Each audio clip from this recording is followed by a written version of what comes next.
Hi everyone, welcome back. I'm Di, and today I'm sharing with you my diary entry for the weeks of January 5th through 18th. Today is Saturday, January 18th.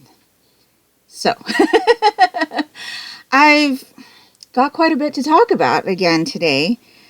See, this is kind of the drawback of doing the diary entries every other week, because now I feel like the episodes are definitely going to be longer because I'm reading so much more in between. We're going to see how this goes, though, because I'm reading a lot because of my Monochrome Manga Club meeting that's coming up this week or next week.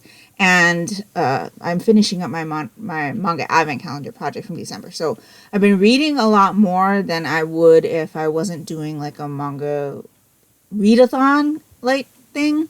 So maybe there won't be as many books to talk about in future diary entries, but I have quite a few to talk to you about today. I am also in the middle of one novel, and I finished one novel on top of the manga. So I'll talk to you about the books first, or books and manga. Then we'll go into some knitting. I am still casting on for the 12 Cast Ons event that is being hosted by Angela from Yarn and Yarns. And so I'll share with you what I cast on since I talked to you last. I've got a couple of new skeins of yarn to talk to you about today that I have acquired in the last few weeks. And then we'll wrap it up at the end. So let's get into it. So again, because there's so much to talk about, I'm going to try to not do summaries on the things that I'm reading. So if you're interested in knowing what they're about, you can check out the Goodreads or the publishers' websites for that. But I read volumes 3 and 4 of Twisted Wonderland. This one is original concept by Yana Toboso, storyboards by Wakana Hazuki, and art by Sumire Kowono. These are published by Viz Rated Teen, so this is a magical school situation where all of the houses are fashioned after Disney villains. And so in this particular arc, which is just 4 volumes, I did finish this arc. We're focusing on the House of Hearts Labial, which is the Queen of Hearts house. And I thought it was interesting. It is very, kind of reminiscent. The feel of the character, the head character, is very reminiscent to CL Phantom Highs from Black Butler, because that is done by Yana Toboso. So the character designs look very familiar to me. It was an interesting story. We definitely get the classic Disney scenes from Alice in Wonderland, and how the Queen of Hearts had done things from, the classic Disney movie and things like that. We get little inserts and things, and it kind of ties into the whole house and what the house represents and how the head of the house should act and things like that.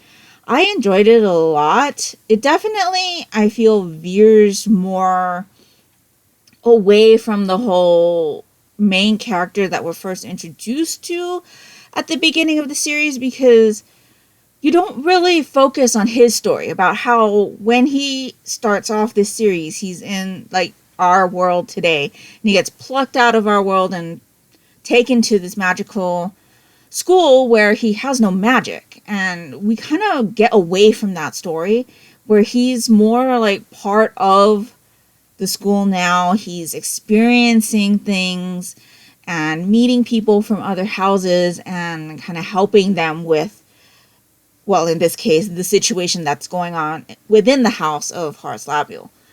I enjoyed it a lot. I enjoy Disney. I enjoy Yana Toboso's art style. These 3 creators, I believe, all have worked on Black Butler.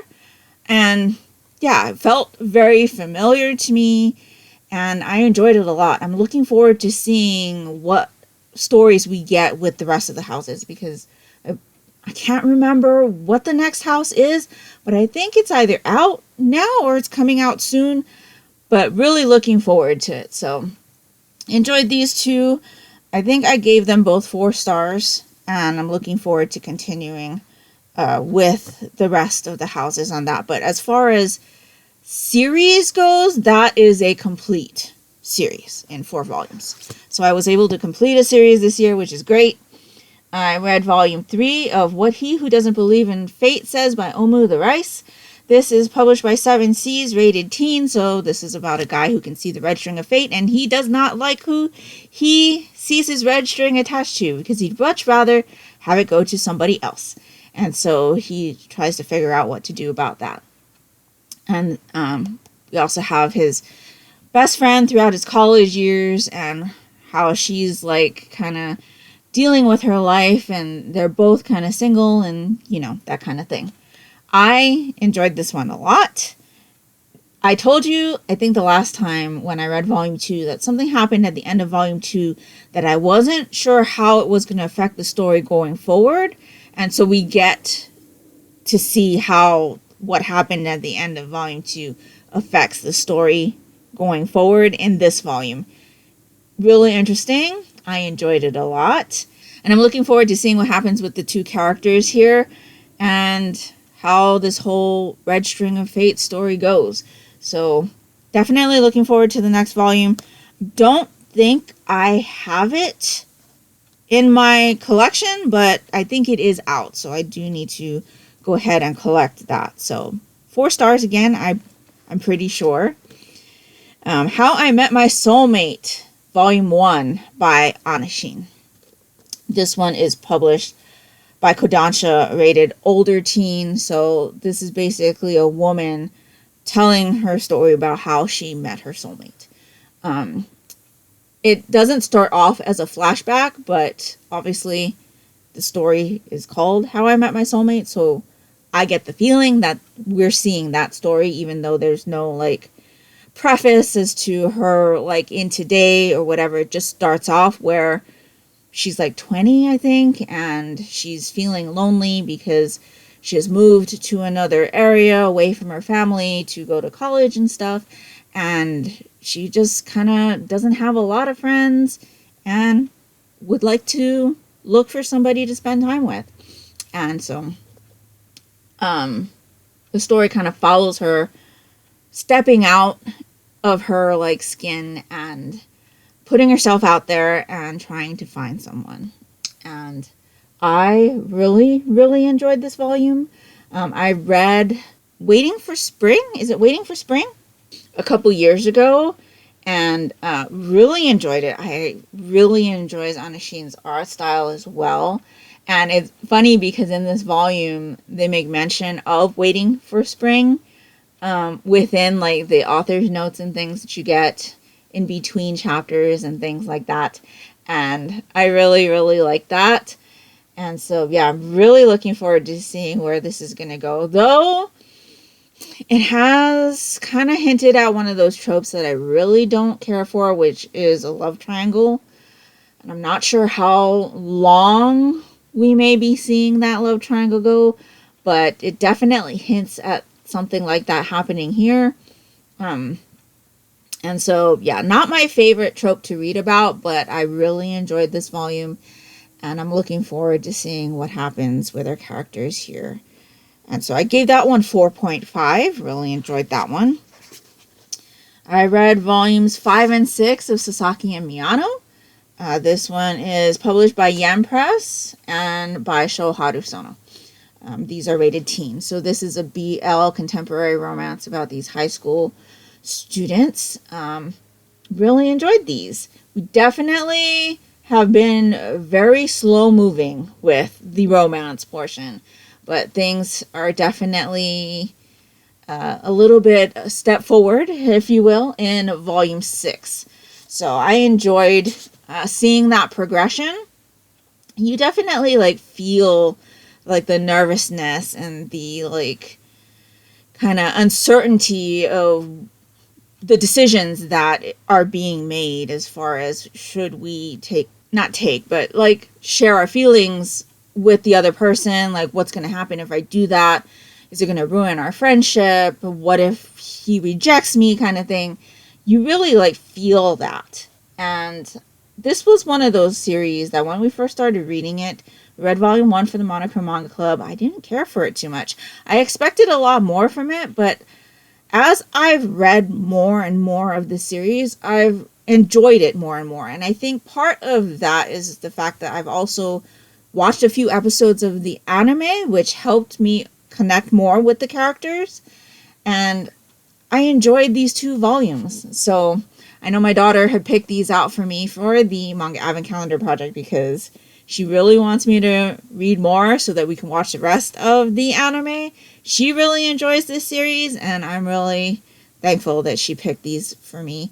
I've got like 4 or 5 more volumes of this before I'm done.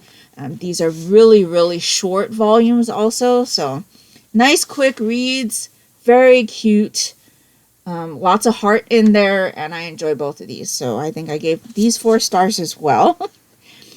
Volume 4 of Mission Yozakura Family by Hitsuji Gondaira. These are published by Viz Rated Teen.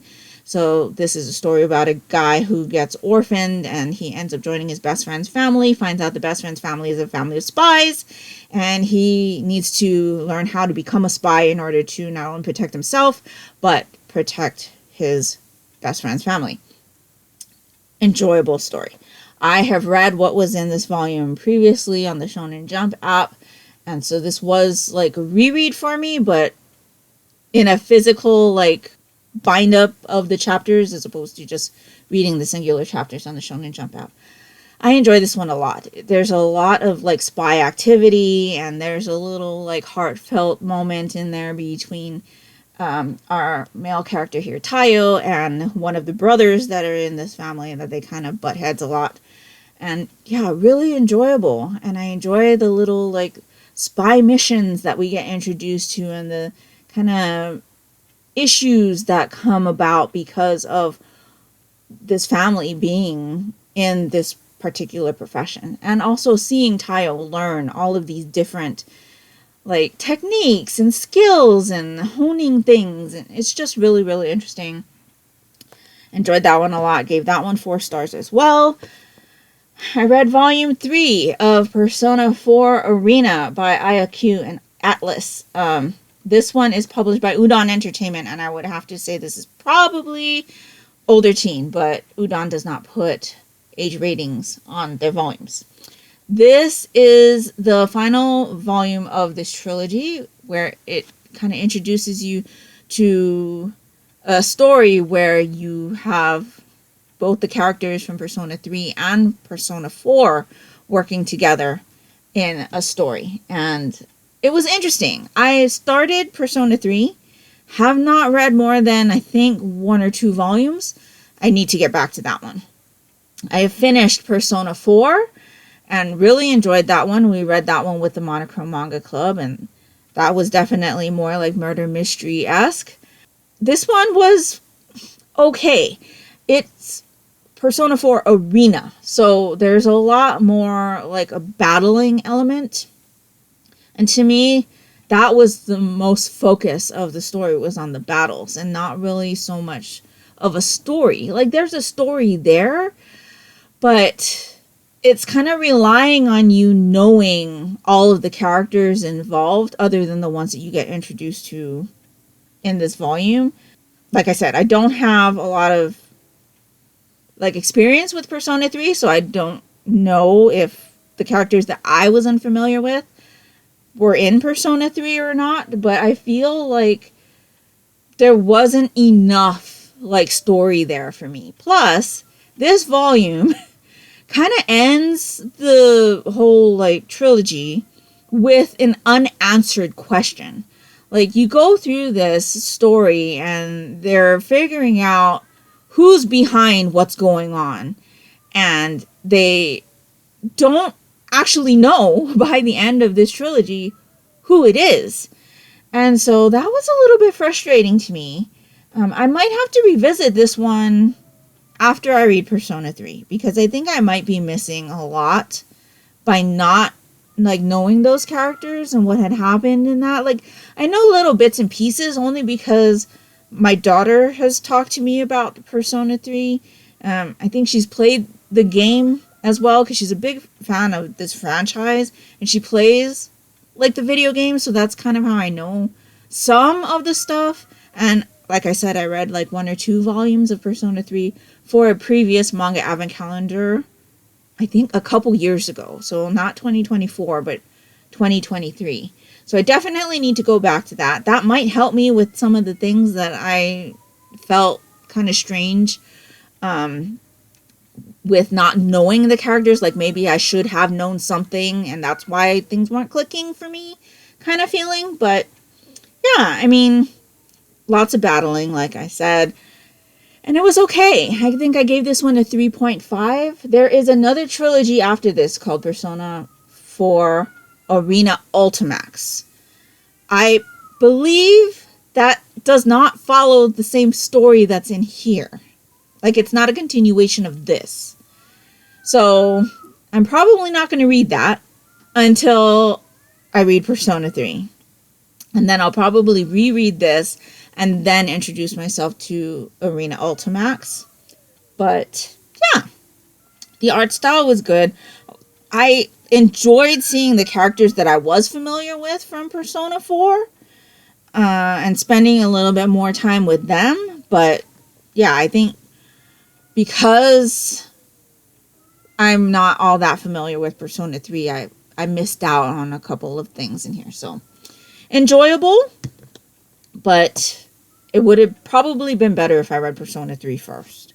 And then I finished up with Volume 4 of Haikyu by Haruichi Furudate. This one is published by Viz, rated teen, so this is about a boys' high school volleyball team kind of working their way back up to the top. We are reading this as a series read for the Monochrome Manga Club. I am very behind because work, as you know, has been crazy. And I just was not able to reread the volumes in December. And so I'm catching up with that. So Volume 4, I need to read 5 and 6 to get caught up with that. And then we're reading 6, 7, 8, and 9 this month. So I'll be like plowing through all of those volumes back to back to back. So really enjoyed this one. I apparently had only given this volume 4 stars when I read it the first time. I increased that to a 5. Really enjoy this series. You know, there's a lot of heart that I have for these characters. And it's one of those series that I just keep going back to and rewatching the anime for, and like listening to the soundtrack and wanting to like relive their story over and over again. I just really enjoy watching all of the characters interact with each other and working hard to get to a goal, and it's very, very good. Very good. So, yes, that is all of the manga that I read. So I did finish my manga advent calendar project finally, and I think for the most part, it was very, very successful. I think almost every volume got 4, if not, 5. There was like the 3.5 there, but so that's still a good rating. So really, really happy with that. I'm looking forward to seeing what my daughter's going to pull for me in December of this year. But now I need to catch up with the previous volumes of Haikyu that I wasn't able to read in December because of work craziness, and read the volumes for the Monochrome Manga Club because their meeting is coming up on Thursday. So very, very interesting. Enjoyed that a lot. We'll continue to be reading manga for the upcoming week. But I did finish a novel over the last week as well, and that was Eclipse by Stephanie Meyer. This is the 3rd book in the Eclipse, or the Twilight saga. And this was not as good for me as I remember it being. There were a bunch of things that really bothered me this read through. And, I think it's just because I've aged, right? That's one of the reasons. And I guess I've changed as a reader. Twilight was still very, very enjoyable for me. And I think part of that was the whole, newness of, Bella learning about the vampires and this new relationship and things like that. But in this particular one, I know I told you last week that there is a point where it's like, why are we pushing this angle, like this possible love triangle? Because to me it was pointless, and it got on my nerves a little bit more this time around. And even like with everything that happens towards the end of this volume in regards to that, it bothered me even more. It's like I don't know. So while I still enjoyed the experience of revisiting this story, it wasn't as good for me as it was when I had read it all the previous times before. And so I did lower my rating for Eclipse to a 4-star from a 5, which is still a really good reading. It's still going to be a story that I revisit over my life. And I'm glad that I'm revisiting it, because it definitely reminded me of a time in my life where I was getting back into reading, because this series really made me come back to reading like daily. Like, I wasn't reading daily for a very long time prior to this series. But when I started reading Twilight, it kind of was like, oh, it got me into that, like, what do I want to read next? And I just kept reading and reading and reading, and that's kind of where I am today. And so, yeah, it's still enjoyable. I mean, obviously, I'm a lot older now, and so things aren't gonna look the same to me with life experience and things like that. I've also, raised my own child since then, because I think my daughter was 5. I think my daughter was 5 when the first Twilight movie came out, so that was quite a while ago. Quite a while ago. And so, I've lived a lot of life. I have had experiences, and all of that definitely will change your views on certain things and your enjoyment of things. And so still enjoyed this experience, but it just wasn't as good as I had previously rated it. So I'm going to take a break before I read Breaking Dawn. I do remember Breaking Dawn being very, very enjoyable for me, just because there's a lot of stuff that goes on in that one. Not necessarily like the first portion of Breaking Dawn, but more towards the end, where we're getting like the culmination of everything and all of the action starts to come in. And so I'm looking forward to seeing what I think of that. But that book is huge, and so it's going to take me a while to get through it. In the meantime, I have gotten a release from my library. I had been on hold for this book since September or something like that, hoping that it would have gotten released to me by Christmas. And it didn't. And it just got released to me, and so I thought, I'm just going to go ahead and listen to it, because it was an audiobook, even though it's not Christmas now. And so I've started listening to the Christmas Orphans Club. I think that's what it's called, by Becca Freeman. So this is a contemporary story that's set during the Christmas time, and we're following 2 people who have kind of bonded over the fact that they were both orphans, and so they've spent Christmases together and they've become really good friends. But now their lives are kind of converging in opposite directions, and so one of them is moving to another state, and the other one is kind of looking at possibly taking a further step with her significant other, and it's kind of making things different.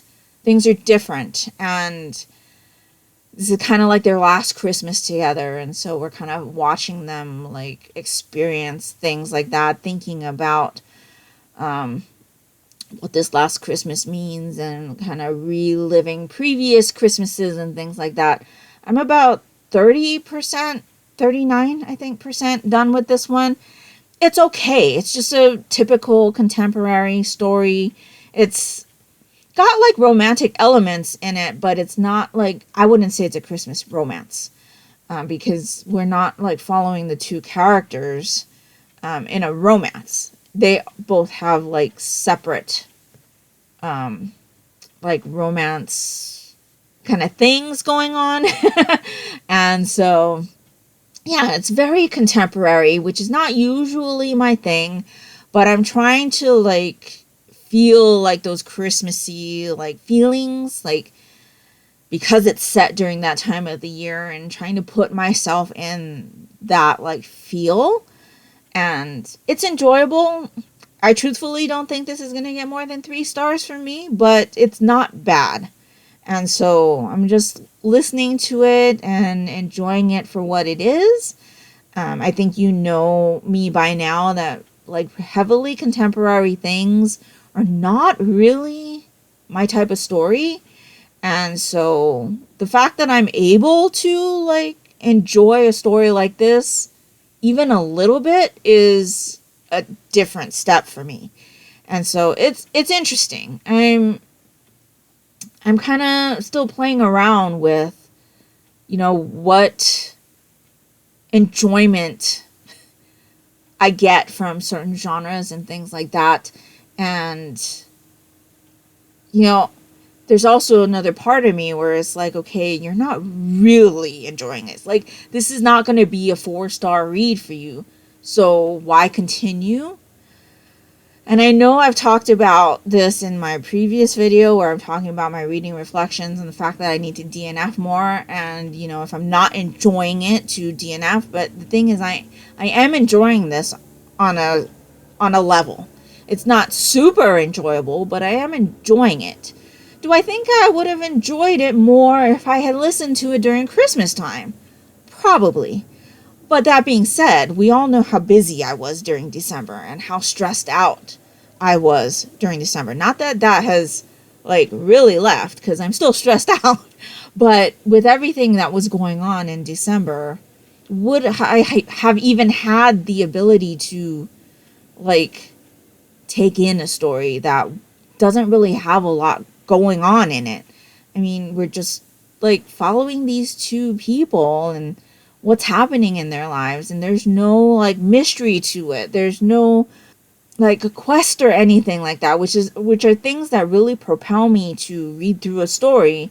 This is just really like a laid back experience, and it's interesting for me to like think about, okay, what is it about this that is making this enjoyable enough for me to continue reading it? And so it's definitely interesting. I am enjoying it, but I don't think it's going to get more than a 3 from me, and that's okay. A 3 is a good rating, and I do think that part of the reason why I am enjoying this is because it's set in Christmas. And so, yeah. I haven't read any other manga. In fact, I've been taking breaks from reading, which is different for me because I normally focus a lot on making sure that I read something before bed. And instead of doing that, I've been like associating my time more towards craft. So instead of like making sure that I have enough time to read something before bed, I've just been crafting until it's time for me to go to bed. And then I go to bed and I'm just too tired to read anything. And so craft has definitely taken a little bit more time for me. But I did also mention to you that I thought this would happen because as I switch my focus on my hobbies, time has to come from somewhere. And so it's coming out of the reading right now. So reading will probably slow down after this coming week because, like I said, we'll be doing the Monochrome Manga Club selections, and then I don't have like a whole stack of manga to read anymore. Like, I'll still be reading manga, but it won't be my primary focus. And so definitely want to make sure that I'm reading novels still and things like that. And there are definitely some that I really want to get to. And so, yeah, I think that's all I have to say about everything that I've read. So let's get into another Yarnie update. Okay, so I am still casting on things for the 12 days of Cast Ons. I don't know that I'll be casting on any more than what I've already casted on.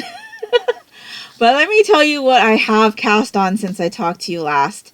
And then we'll have a little bit of chat about this 12 cast on thing at the end of that. So the bag that you saw in the thumbnail is this one. Is Just Keep Swimming. It's a Dory Finding Nemo bag. Again, this is one of those kitchen towels that we got from Disneyland, and my mom made it into a project bag for me. This actually goes along with what's in this. So this is a like reusable grocery bag from Eden in Love. I think I've talked to you about them before because they had done a Hawaii or a Maui like fundraiser bag for when the Maui was having the wildfires, and I had purchased one of those bags. But I've continued to purchase bags from them because they're just so cute. It's very much the Japanese kawaii style art, and I picked this one up when we had gone to Hawaii in September. And it's just one of those reusable bags. This is like the extra large size, I think. And so it's super big. But in this is one of the projects that I cast on this week. And it's using this huge skein of tealy yarn. And so this is the other ball of yarn that I was talking to you about last week. So I cast on the Great Curves poncho in like a gray color, right, for my daughter. So I thought, you know what, let me go ahead and use this as well. I don't know where the wrapper went because I am having to pull from the outside on this because it was just too hard to try to get it pulled from the inside. But this is Endless Impeccable. It's like over 1,000 yards from Michael's in like a teal or turquoise color. And it's 100% acrylic, and I'm using this for my Last Unicorn sweater by Regan of Bad Wolf Girl Studios. So this is what I have. The Last Unicorn sweater is a sweater that I had made for my nieces last year. So I made 2 of these for my nieces last year in different colors. And I thought, oh, I'd really like to make one for myself. I think I had even mentioned it to you then when I was talking about them in my Yarnie updates around that time, that I really, really wanted to make one for myself. And so I thought, you know, I've got this yarn. Let me just go ahead and do that. So I am done with the short row shaping in the back. The thing that's different about this particular cast on, though, is that I decided that instead of matching my gauge to the pattern, I was just going to pick the size that my gauge actually was with the recommended needle size. So Megan's gauge is actually really, really tight compared to mine. And so with her gauge, I usually have to go down to a size 4 knitting needle in order to get the gauge that she recommends in her patterns. I did not want to be using a size 4 knitting needle with a worsted weight yarn again. It was rather difficult for me when I was doing my nieces, but because their sweaters were so small, it didn't bother me so much. But my sweater is going to be multiple sizes bigger from them. And so I had decided to match my gauge to whatever size I would get. I'm doing a size 44 inch for myself, where I would have usually done a size like 52, I think, or a 56. And so, yeah, so far so good. Very, very much just, you know, your normal beginning top-down construction. I did a alternating cable cast on, which is what she recommends for her pattern. And like I said, I have finished the short row shaping in the back. So now I am ready to start putting in my rainbow for the top of the yoke. And that's where this bag comes in, because when I had done my niece's mini last unicorn sweater, I had used a deconstructed carrot cake. So this was a carrot cake that was like a rainbow color, and was it called Gnome? Yeah, it was called Gnome. So basically what I did is I undid the carrot cake and I cut every time the color changed. And so I've got all of these little like balls of color, and you can see like you get different like shade variants depending on where it is in conjunction with the skein and things. And so I think there's enough here for me to go ahead and make my rainbows.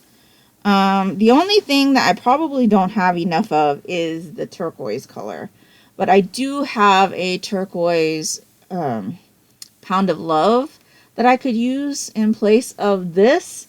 And so this is kind of rather thin. It seems more like a sport. And so what I had done for my nieces was I held it double. And so that's what I'm going to do for mine as well. But the Pound of Love that I have for the turquoise is worsted. And so I'm not going to obviously double that up. And it's the same color that I used for my younger niece's sweater. And so I think that'll be really nice. It'll kind of like not only be the same design of sweater, so I'll kind of have a matchy sweater with my nieces, but it will also use like the same yarns. And then again for the unicorn, I'm going to go ahead and use this Hobby Lobby I Love This yarn in the fruit salad. So this was the skein that I had used for my niece's unicorns, and I will also be using this for my unicorns. And so, yeah, I definitely wanted to make one for myself, and I thought since I ended up having to cast something on, this was a perfect one to do, because I really do want to complete my Mostly Ghostly this year. So that means that I won't have another Meghan Regan sweater on the needles, and so it was time for me to start another one. So really looking forward to this one. And so, yeah, that was my first, or my fourth, I would say, cast on. I should probably say I am using the recommended needle size in the pattern. I might have mentioned it to you that I was doing that, but I didn't tell you what size it was. So it's a size 7. Yeah, I actually had size 7 needles. So I had mentioned to you that's kind of one of the things that I was having issues with, because as I cast on more things, I don't necessarily have the needles for the things that I want to cast on. So that's kind of why I reverse engineered the sizing, because I didn't have another set of size 4 needles. And I didn't want to work at that tight of a gauge either. And so I'm hoping this works out for me. If I did my maths right, it should. So let me put this all away and I'll grab the next cast on to share with you. Okay, so the next cast on is in one of the bags that I had gotten from the yarn festival that I had gone to in November. And so this is a Lord of the Rings inspired fabric. And the bag is from A Needle Runs Through It. And in this bag is another sweater cast on. So, you know, I've been kind of thinking about how this whole like 12 cast on thing is done. And I've been watching other people's 12 cast on videos, and you know, a lot of people will cast on socks, or they have some accessories or shawls. And I am not a shawl knitter, other than like the one that I had already previously showed you. And I think I talked about this a little bit when I was sharing that project with you. But I don't knit a lot of shawls because I don't use them. And so that's kind of out of the way. I have 10,000, not really, but you know what I mean. Sock whips. So I don't really want to cast on another pair of socks. And I very much am a garment knitter. And so for me, that's kind of the things that I want to cast on are all garments. And so in here is a garment for my daughter. And so this will be the third, I think this is the second garment that I'm working on for her, because there was the Villains Junto sweater that I had previously shared with you. That is a whip. That's not a cast on for the 12 cast on thing. But I am doing this in Knit Picks palette in the Abyss Heather colorway.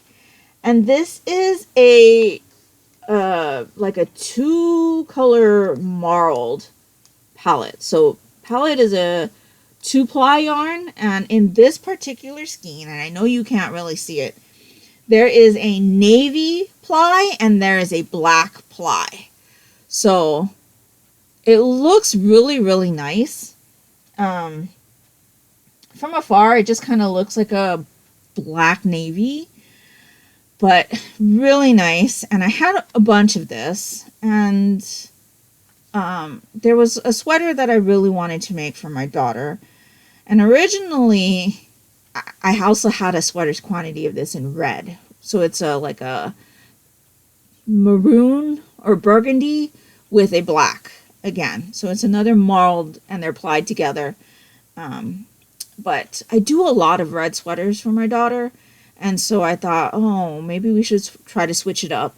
And she was very hesitant to take this color from me, because she's like, no, Mom, blue's more your color. I'll take the red. And I'm like, it's fine. You know, I could always get more. But I think we need to put a little bit of variety in your wardrobe. And so I wanted to do this color for her. She does wear a lot of black and red. But she's not opposed to like a dark navy or a dark blue. And so I think having something like this would be really nice for her to wear as well. And so that's what I decided to go ahead and do for her. And this is how much I have. So I'll try to move my arm out of the way. Yeah, not too much. I have about 3 rows. Yeah, just about 3 rows. This is the beginning of a Ridgecrest pullover. The pattern is by Melanie Asato, and she is the dyer behind Big Little Yarn Company in Japan. And she had designed this sweater a couple years ago, like 3 or 4 years ago. I had test knit this for her. And in fact, the sweater that I'm wearing in my profile pic for my Yarnie Updates channel, which is a channel that I had that I used to post all my knitting stuff on. The sweater that I'm wearing in that picture is the Ridgecrest pullover that I knit for my test knit. And I had also used Knit Picks palette in that one, but in the Aurora Heather colorway, which was like a green.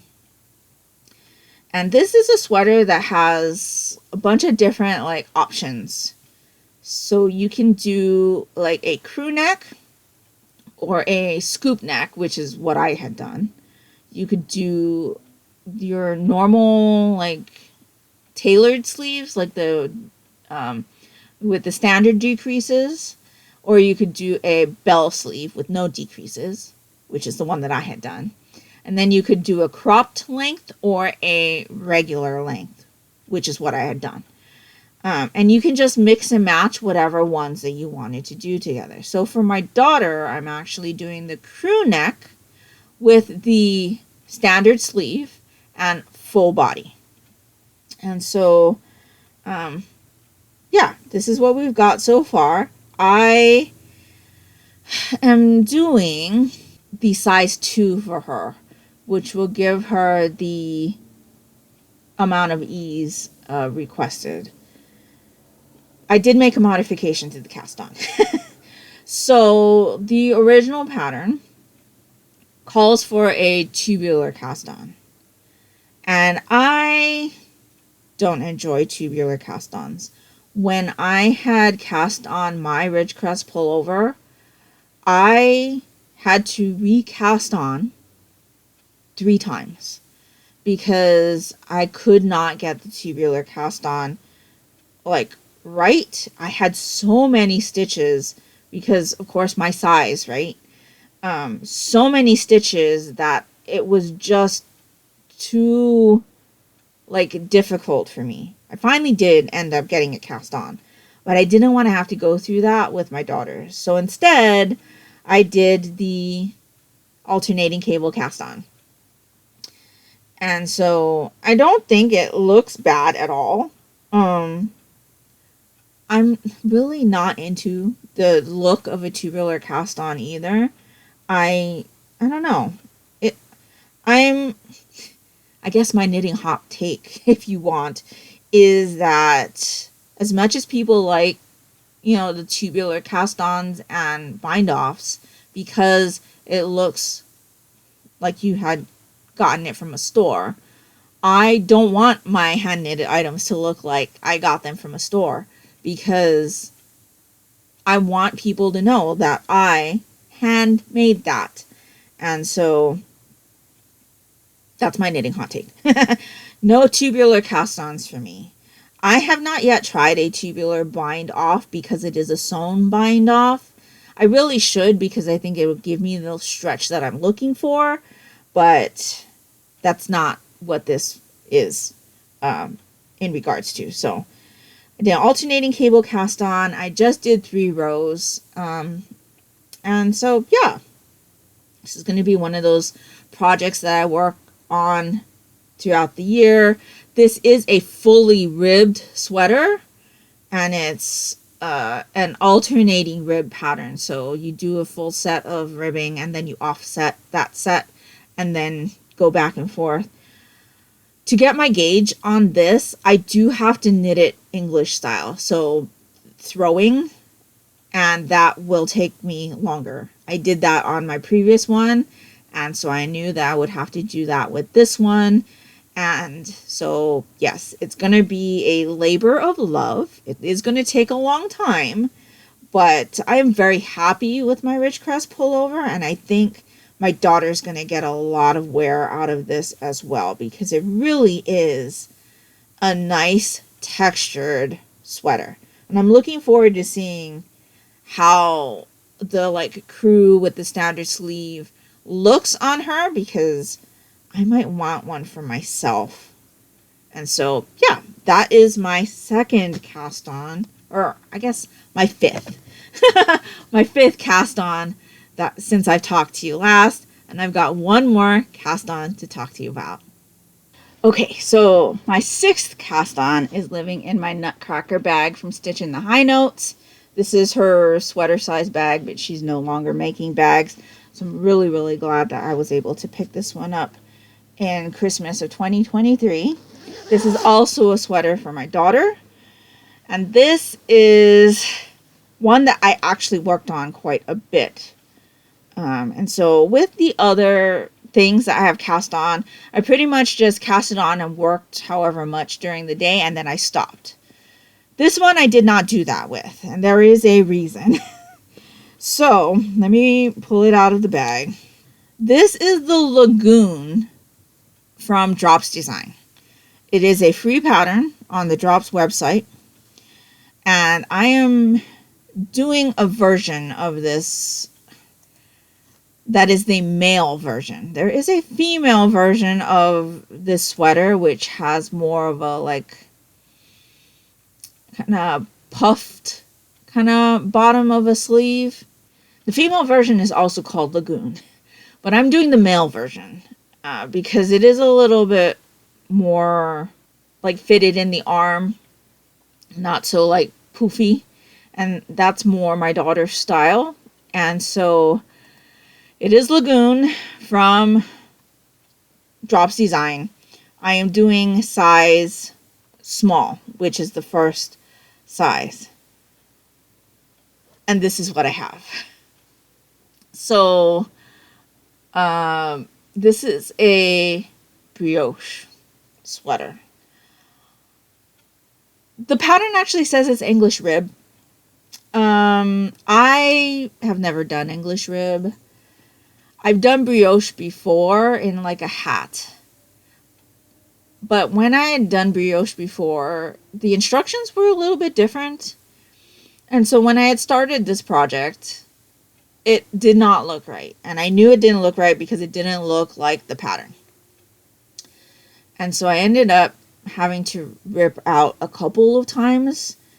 Eventually, I finally got smart and went on to the Drops YouTube channel, and they had a instruction for the English rib for a different pattern that they had. So I watched it. It's a completely silent tutorial on how to do the stitch. And it really is brioche. It's just the way that they explain it in the pattern did not make sense in my mind. And so once I had watched the tutorial and figured out that it was brioche, it made more sense to me. So this is what I have so far. The yarn that I'm using is a Karen Big Cake. So it came in a thing like this. So the cake was about this big.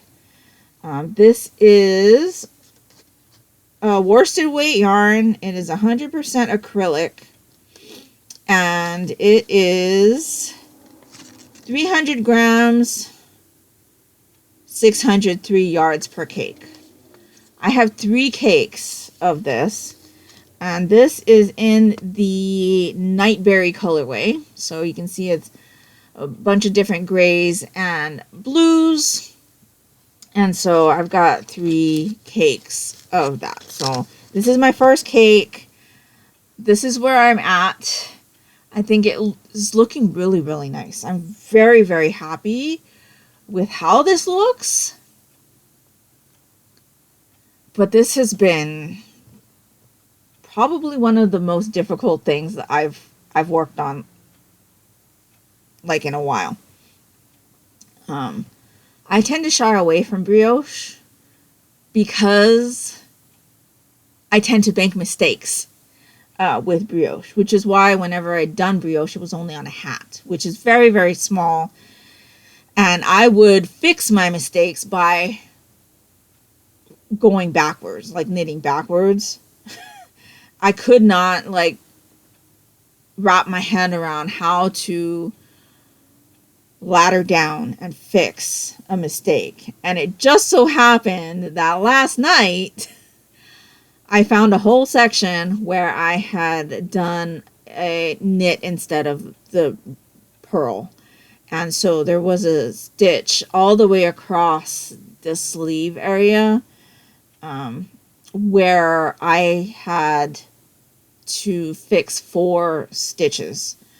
And I was very upset with myself because I'm like, why didn't you see that? Like, I don't know why. I just wasn't paying attention, I guess. But yeah, so I ended up going onto YouTube and looking at Stephen West's tutorial on how to fix brioche mistakes. And I was able to successfully do it. Actually, I think it was in this section over here.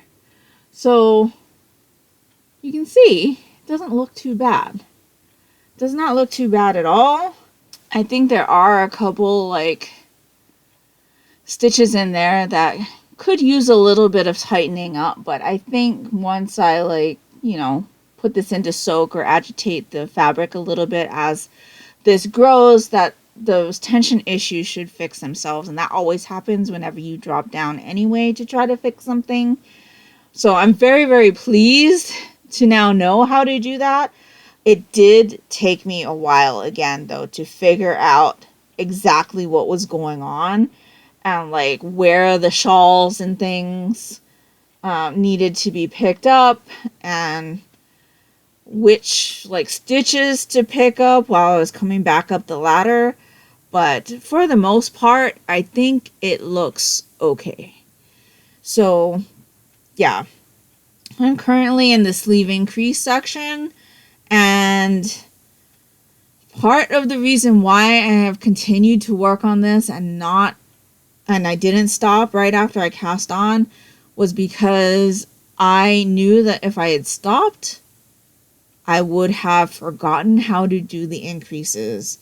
And just to be 100% transparent, I do think that I wrapped the wrong way on the increase, but since I wrapped that way, I'm going to continue to wrap that way throughout the increases so that there's no difference in how it looks in case wrapping the other way makes a difference. But yes, so far it's looking really good. This is definitely one of those stitches that eats a lot of yarn. Some of the people who have completed this have completed it with very little yarn, and I don't know like what the yarn amounts should actually be. The pattern says that I should need 1,200 yards for my daughter's sweater, for my daughter's size, which truthfully is the amount of yarn that I usually would use for myself. Somebody who had done the same size had only used like 1,000 or something. And so I don't know exactly how much yarn I'm going to need, but I do have 3 Karen cakes. So that is like 1,200 yards. And so we'll see how much I actually use. I'm about halfway through the sleeve increases at the moment. And I think what I'm going to do is go ahead and continue to work on this until I separate the sleeves. And then I won't have to worry about counting and things like that. I can just work down the body and have a little bit of a respite before I have to go and do decreases on the sleeves. But this is really, really squishy. Which is what she asked for. She asked for something squishy. And so that's what we're calling this. This is her something squishy. And so, yeah, really, really happy with how this is looking. I do intend on making one of these for myself at a later date. But I thought it would be more prudent to work out the brioche on a smaller size than having to go and do that with a sweater that's my size, because that is going to take me a while also. But I found my rhythm with the brioche and I'm enjoying it, and I really, really like how this is looking and how this is feeling. And so that is my 6th cast on for 12 cast ons. Now, I don't think that I'm going to be actually casting on 12 things. I don't think I'm going to be casting on any more projects. Unless it's like a headband or something. I am running out of needles, which is one of the problems. I don't have like a lot of projects that I really like want to do for myself. You'll notice that a lot of the projects that I cast on were either for my mom or for my daughter. And that's kind of what has been propelling me to complete projects, is that the fact that it's for other people. And so I think I'm going to stop casting on stuff and go ahead with 6. I definitely was not prepared for the 12 cast-ons. Like, I found out about it pretty late. I wasn't one of those people who was like, oh, clear your needles before 2025. So I have a lot of needles that are on whips that need to be finished. And so I think to do 12 cast-ons in 2026, I need to work on whips in 2025. And so I'm going to pretty much be happy with my 6 cast-ons. And you really only need to cast on 1 to participate. It would have been nice to cast on the 12, but I feel good about the number that I've cast on. And so to supplement for the remaining 6 projects, I'm going to pick 6 of my whips that I want to complete in 2025. and work on those alongside these 6 new cast-ons and see how many I can finish by the end of 2025. So I think that's a better projection for me. And that way it'll help me clear some needles for 12 cast-ons 2026. I'll have this entire year to think about what I might want to work on and make sure that I don't, use up those needles for other things and prepare myself more for 12 cast-ons 2026. So that's all of the projects that I've worked on since I talked to you last. I do have a little bit of yarn acquisition to talk to you about. And yes, this video is already long. But I did get my Kindred Spirits Yarn Club, which is an Anne of Green Gables inspired yarn club from Little Skein and the Big Wool. It's a bi-monthly yarn club. So I got my December-January colorway, and it was Smitten, which is kind of like this gorgeous reddish brown with burgundy and dark brown speckles in it. And so this is on a cashmere blend, 70% superwash merino, 20% cashmere, and 10% nylon. This is 420 yards and 115 grams. And so I do think I have other skeins that I can pair with this. So I do also need to go through my little skein, or my Anne of Green Gables Kindred Spirits Yarn Club collection and put together skeins so that I can make projects out of them. I do already have some ideas, but again, I need to clear some needles in order to be able to do other projects. And so very, very happy with this. And because I've been a member of the Yarn Club for a while, she sent me a little extra gift. And this is a little notions container.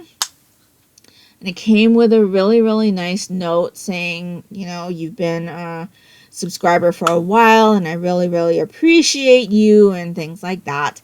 And she sent along this notions container, which is excellent because I was just thinking, I need to get some of these so that I can put little notions containers in my projects. And so this was aptly timed. Very, very happy with this. And as always, very happy with my skein for my Kindred Spirits Yarn Club. And the other skein that I have was a Christmas present for my friend Vanessa. I ended up opening it really, really late because, as you know, my mom got sick during Christmas and my daughter got sick after that, and I just had completely forgotten to open it. And so I did open it, and oh my gosh, such a great colorway. And this is from Mustache Yarns. It's a self-striping yarn. This is from her Camp Cal National Park collection. And this is from summer 2021. And the colorway is called Hawaii Volcanoes. And so this is her perfect must-match set, which is a fingering sock weight of 75% superwash merino, 25% nylon, 460 yards, and 100 grams. This is so gorgeous. So gorgeous. Vanessa knows that I am from Hawaii, and so this is very, very, very, very appreciated. Thank you so much, Vanessa. These are, I believe, 250 grams wound together. Yeah, 2 identical skeins twisted together. So maybe I'll teach myself how to finally do 2 at a time socks on one needle. I've been meaning to try to teach myself how to do that for a while, and since these are already hanked, that will help a lot. And so thank you again, Vanessa. I appreciate you so much. Thanks for being a great friend, and thank you so much for this lovely gift. I really, really appreciate it. And so that is everything. Okay, so next time I talk to you, we're going to talk about whips. We're not going to talk about cast-ons, I don't think. I'm not going to say I'm not going to cast on anything new, but I don't think I am. I definitely have whips that I've been thinking about that I would like to finish and work on in 2025. So I'll probably introduce 3 more whips to you the next time. And then we'll do 3 whips after that. And so, yeah, that's pretty much what we've been doing as far as watching. We've been watching a lot of true crime documentaries on Netflix. We watched When Missing Turns to Murder, which are like UK based crime documentaries.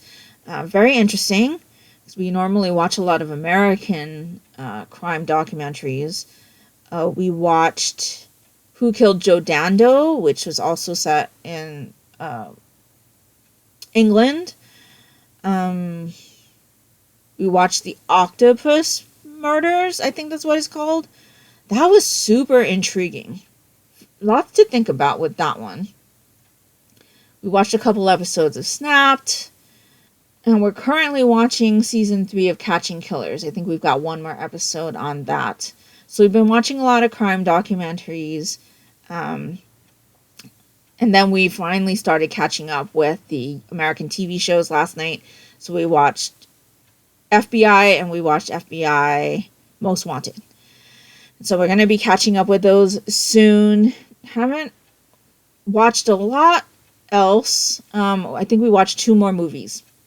We watched Pacific Rim, which I'd never seen before and really, really enjoyed. It was kind of like a little Transformer-y. And very, very, very interesting. I enjoyed that one quite a bit.